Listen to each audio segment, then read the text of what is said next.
नमस्कार। Mutual fund course के 7वें episode में आपका स्वागत है। तो इस एपिसोड में आज हम बात करने वाले हैं टैक्सेशन के बारे में कि जो भी रिटर्न आपको म्यूचुअल फंड पर मिलते हैं आपको उस पर कितना टैक्स पे करना होता है। अगर वो इक्विटी म्यूचुअल फंड है तो उसके लिए कितना टैक्स पे करना होगा, और अगर वो डेट म्यूचुअल फंड है तो उसके लिए आपको कितना टैक्स पे करना होगा। तो चलो देखते हैं।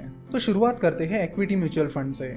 अगर आप किसी इक्विटी म्यूचुअल फंड स्कीम में इन्वेस्ट करते हो और उस म्यूचुअल फंड स्कीम के यूनिट्स 1 साल के अंदर ही बेच देते हो तो वो शॉर्ट टर्म इन्वेस्टमेंट होगी, जिसके लिए आपको short term capital gain tax पे करना होगा। तो इक्विटी म्यूचुअल फंड्स के लिए short term capital gain tax 15% है। फॉर एग्जाम्पल, अगर आप किसी इक्विटी म्यूचुअल फंड स्कीम में 1 लाख रुपए इन्वेस्ट करते हो और उस म्यूचुअल फंड स्कीम के यूनिट्स आप 1 साल के अंदर ही बेच देते हो तो आपको जो भी प्रॉफिट होगा उस पर short term capital gain tax पे करना होगा, जो कि इक्विटी म्यूचुअल फंड के लिए 15% है। सो अगर आपको 10,000 रुपीज का प्रॉफिट हुआ है तो आपको उस पर 15% यानी 1500 rupees short term capital gain tax पे करना होगा।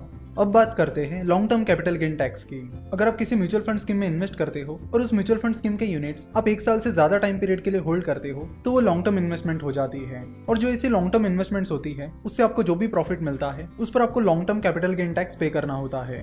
तो अगर कोई आप लॉन्ग टर्म इन्वेस्टमेंट करते हो और उसमें आपको 1 लाख रुपए तक प्रॉफिट होता है तो उस पर आपको टैक्स नहीं पे करना होगा, और 1 लाख रुपए के ऊपर जो भी प्रॉफिट होता है उस पर आपको 10% long term capital gain tax पे करना होगा। फॉर एग्जाम्पल, अगर आपने किसी इक्विटी म्यूचुअल फंड स्कीम में 1 साल से ज्यादा टाइम पीरियड के लिए इन्वेस्ट किया है और उसमें आपको 1.5 लाख रुपए का प्रॉफिट हुआ है तो जो पहले 1 लाख रुपए है उस पर आपको कोई टैक्स नहीं लगेगा, और 1 लाख रुपए के ऊपर जो भी अमाउंट है उस पर आपको 10% long term capital gain tax लगेगा। तो यहाँ पर टोटल प्रॉफिट 1.5 लाख का हुआ है, जिसमें से 1 लाख रुपए पर कोई टैक्स नहीं लगेगा, इसलिए आपको सिर्फ 50,000 रुपए पर 10% long term capital gain tax पे करना होगा। 50,000 का 10% होता है 5,000 रुपीज। तो 1.5 लाख रुपए के प्रॉफिट पर आपको 5,000 रुपीज का long term capital gain tax पे करना होगा। अब बात करते हैं डेट म्यूचुअल फंड्स के टैक्सेशन के बारे में। अगर आप किसी डेट म्यूचुअल फंड स्कीम में 3 साल से कम टाइम पीरियड के लिए इन्वेस्ट करते हो तो वो शॉर्ट टर्म इन्वेस्टमेंट कहलाएगी।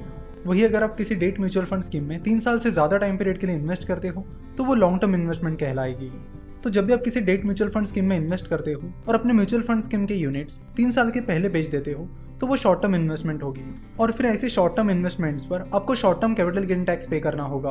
अगर डेट फंड के short term capital gain tax की बात की जाए तो डेट फंड का short term capital gain tax आपको अपने टैक्स स्लैब के अनुसार पे करना होगा। फॉर एग्जाम्पल, अगर आप 20% टैक्स स्लैब में आते हो तो आपको वो short term capital gain tax 20% पे करना होगा। अगर आप 30% टैक्स स्लैब में आते हो तो आपको डेट फंड का short term capital gain tax 30% पे करना होगा। अगर आपको टैक्स स्लैब की जानकारी नहीं है तो आपको टैक्स स्लैब के बारे में बता दूं। 0 to 2.5 लाख ये 0 टैक्स स्लैब है, 2.5 लाख to 5 लाख ये 5% टैक्स स्लैब है, 5 लाख to 10 लाख ये 20% टैक्स स्लैब है, और 10 लाख के ऊपर 30% टैक्स स्लैब है। वैसे अगर आपका टोटल इनकम 5 लाख रुपए तक है तो आपको कोई टैक्स पे नहीं करना होता, आपको टैक्स रिबेट मिल जाता है। यानी अगर आपका इनकम 4 लाख रुपए है तो आपको 2.5 लाख के ऊपर की जो 1.5 लाख रुपए की अमाउंट है उस पर 5% टैक्स नहीं पे करना पड़ेगा, तो 5 लाख रुपए तक आपको टैक्स रिबेट मिल जाता है। लेकिन अगर आपकी इन्वेस्टमेंट अमाउंट 5 लाख के ऊपर चली जाती है तो आपको सारे टैक्स स्लैब के अनुसार टैक्सेस पे करने पड़ेंगे। नाउ अगर आप किसी डेट म्यूचुअल फंड स्कीम में 3 साल से ज्यादा टाइम पीरियड के लिए इन्वेस्ट करते हो तो आपको long term capital gain tax पे करना होगा। तो डेट फंड के लिए long term capital gain tax है 20% आफ्टर इंडेक्सेशन। अब आप पूछोगे कि ये इंडेक्सेशन क्या होता है। चलो तो इंडेक्सेशन के बारे में बात करते हैं। इंडेक्सेशन में जितने टाइम के लिए आपने इन्वेस्ट किया है उस टाइम पीरियड में जो इन्फ्लेशन हुआ है उसको अकाउंट में लिया जाता है। तो इस इंडेक्सेशन इफेक्ट से इन्वेस्टर्स को अल्टीमेटली फायदा ही मिलता है। चलो तो डेट म्यूचुअल फंड के long term capital gain tax को एक एग्जांपल के साथ समझते हैं।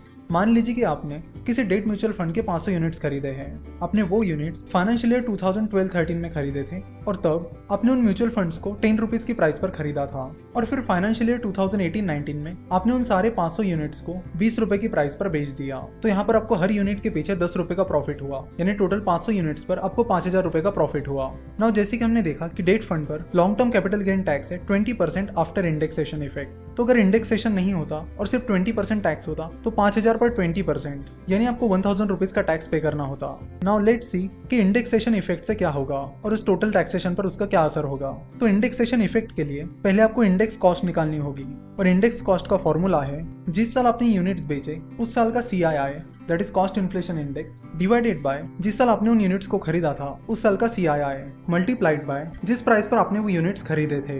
तो CII that is cost inflation index आपको इनकम टैक्स डिपार्टमेंट की वेबसाइट पर मिल जाएगा या फिर गूगल पर सर्च करके भी मिल जाएगा। चलो तो हमारे इस एग्जांपल में इंडेक्स कॉस्ट निकालते हैं। तो फाइनेंशियल ईयर 2018-19 में CII 280 था और फाइनेंशियल ईयर 2012-13 में CII 200 था।